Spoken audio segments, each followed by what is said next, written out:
I think sometimes some of the folks think that charting the life course is about these pieces of paper that we Right. introduce. So if you could just talk about kind of a little bit more about the principles and how they guide the work, I think that's a good starting place for us. Yeah, it's interesting for me over the years when you start um, interacting and learning more about our field and more learning more about best practices and really recognizing that our field is a civil rights movement. And I'm constantly reminding people that whether you're a direct support professional or whether you are a family member or whether you are a special ed teacher or a gen ed teacher, everything you do to support a person with a disability is really a civil rights movement in terms of how are we supporting them to have the good life in the community. And so when I start thinking about the underpinnings of life course framework, it's really about that. It's about how are we helping people to have vision, have whether you have a disability or not, it's self-determination, advocating for yourself, having friends, social capital, sort of the underpinnings of really what helps people to have the life that they want. And where life course really came from was a long time ago, when I first started working in family to family. I just remember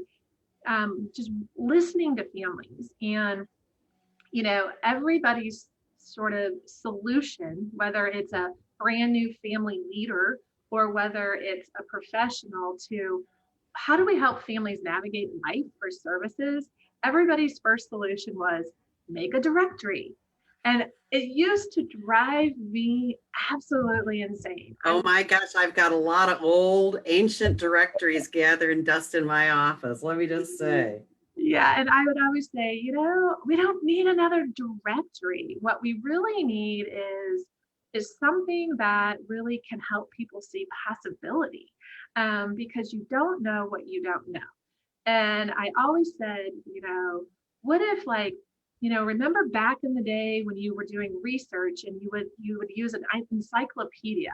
Like it didn't have every single fact about something, but you open up a page and you could research an elephant and it gave you a paragraph to help you like understand that concept or whatever it is you were looking for.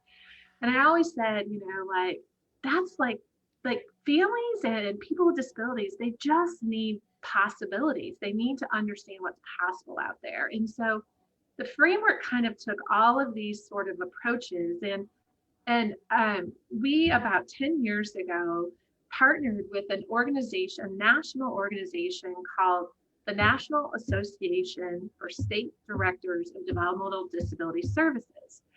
And what that organization is, it's a membership organization for the directors of state developmental disability services. And we were charged on this federal grant with developing a national community of practice on supporting families.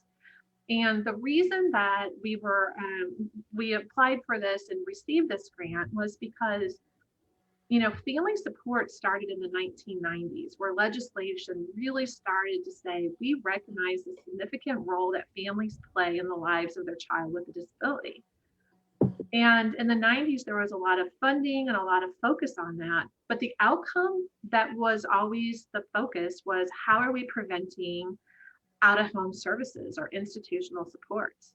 And it was really geared at 0 to 18. And so this national community of practice, which a community of practice, people are like, what's a community of practice? It's gathering people to learn about a topic, whether it's policy or practices. And so we gathered 5 states together and began to start our work and recognize we need to have driving principles, like what connects us and what makes this community of practice different from other community of practices. So in Missouri, we had already begun thinking about the tools families need in terms of information, questions, and worked with stakeholders on that. And so kind of combining those two efforts together, we came up with what we call our principles. And I tell everybody, like the life course framework, like the tools are pretty cool because they're concrete and you can touch them and you might be able to fill them out and they can help you. And they're really colorful. And they're very colorful. But underpinning those are really 7 key principles that you use to like think about really everything. So I could sit down with an individual and in my head, I'm constantly running through those principles and I never get a piece of paper out, or maybe I do choose to use them. But the cool part about those principles is that they're not disability principles, right? They're life principles. And I can use them with a person, I can use them with a family. I can sit down with a legislator and look at Medicaid waiver policy and use those principles to see if they're aligning their policies toward leaning towards to what we believe will bring around a good life. I like to tease my family and talk about them and use them as examples, and sometimes even, and I always said, I mean, I probably overgeneralize this, but in some ways as a family, you're a different type of problem solver, or right, like, or even a different point in your life. Like, so sometimes you sit down and you need the list of ideas. And other times you're like, I don't want the list because I don't want to be stymied by what only's on that list. And I think in the disability field, because we have been organized with traditional services, right? Traditional services of maybe group home or institutions or HAB centers or sheltered workshops. Like in some ways, families like default to that being their only possibilities. And because they've never really thought about it, because why would you think about all those things? And I think too, so we have that happening where you're like, there's this world of unknown because I just don't know. There's something that happens when you sit down to problem solve or plan around services for a person with a disability. And I think sometimes families all of a sudden feel inadequate or they don't feel confident in their ability to problem solve. And for me, Life Course is about just reminding everybody you know how to problem solve. You've problem solved your entire life. And these decisions are no different when you're sitting down to really dig into them and problem solve. And I love when I'm teaching somebody about Life Course and I'm just reminding them that you have the problem solving skills and ability, that this gives you a way to organize your thoughts or to remind you of stuff that you already know or know how to do.